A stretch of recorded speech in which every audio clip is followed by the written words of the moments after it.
Hello. Maths mojo में आपका बहुत बहुत स्वागत है। तो आज हम cos 75 की वैल्यू फाइंड करेंगे ट्रिग्नोमेट्री के फॉर्मूलों की हेल्प से। तो सबसे पहले इसमें हम क्या करेंगे, हमें 75 की cos 75 की वैल्यू फाइंड करनी। तो जो 75 है पहले हम उसे ऐसी वैल्यूज़ में स्प्लिट करेंगे जिनकी हम वैल्यू ट्रिग्नोमेट्री के टेबल से निकाल सकते हैं। तो 75 को हम क्या लिख सकते हैं, 30 प्लस 45। 30 और 45 को अगर आप ऐड करोगे तो 75 आएगा। और जो मैंने इससे पहले की वीडियो में आपको cos 15 बताया था, वहाँ पर भी हमने यही वैल्यूज़ यूज़ करी थी, बस उसके बीच में माइनस साइन था। ठीक है, यहाँ पे प्लस साइन है तो वहाँ पे हमने cos a माइनस बी का फॉर्मूला यूज़ करा था, यहाँ पर हम cos a प्लस बी का फॉर्मूला यूज़ करेंगे। तो cos a प्लस बी का फॉर्मूला क्या होता है, हो सकता है कि a प्लस बी की जगह आपकी बुक में x प्लस वाई हो, तो वेरिएबल्स कुछ भी यूज़ कर सकते हैं, बस उनकी जो पैटर्न होगा वो सेम होगा। तो cos a प्लस बी में क्या होगा formula, cos a into cos b minus sine a into sine B.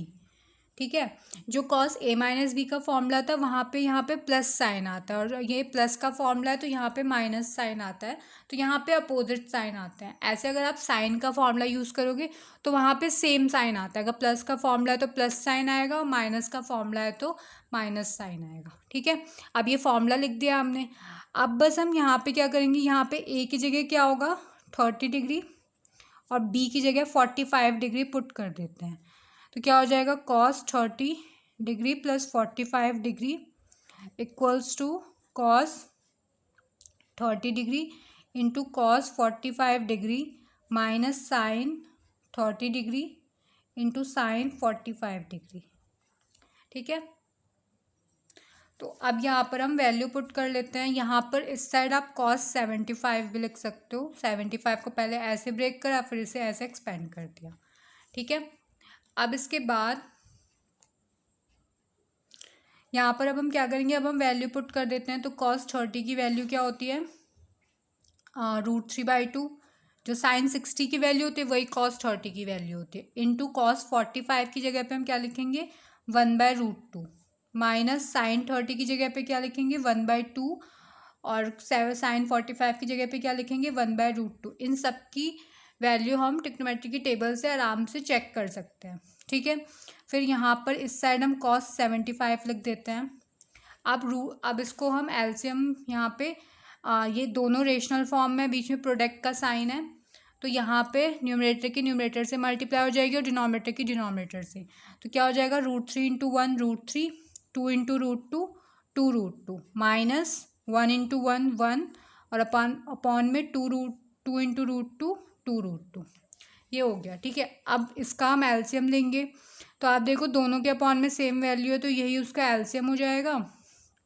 और जब हम अपॉन में सेम वैल्यूज़ होती हैं तो ऊपर वाली वैल्यू डायरेक्ट हम ऐसे लिख देते हैं, और बीच में जो साइन होता है वो साइन लगा देते हैं, और यहाँ पे -1 लिख देते हैं। तो ये cos 75 की वैल्यू आ गई। ठीक है, कहीं कहीं पे ये भी यूज़ होती है, बट यहाँ पर हम जैसे कि अपॉन में यहाँ पे रूट आ रहा है, तो जब भी रूट आता है तो हम वहाँ पे रेशनलाइज कर देते हैं। तो यहाँ पे भी हम रेशनलाइज कर देंगे।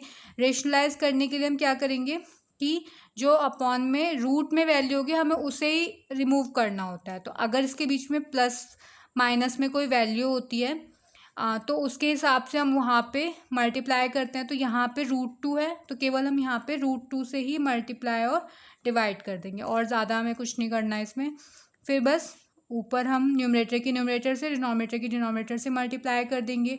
√3 - 1 इंटू √2, तो √2 मल्टीप्लाई में आ जाएगा, और यहाँ पे 2 √2 की √2 से मल्टीप्लाई कर देंगे।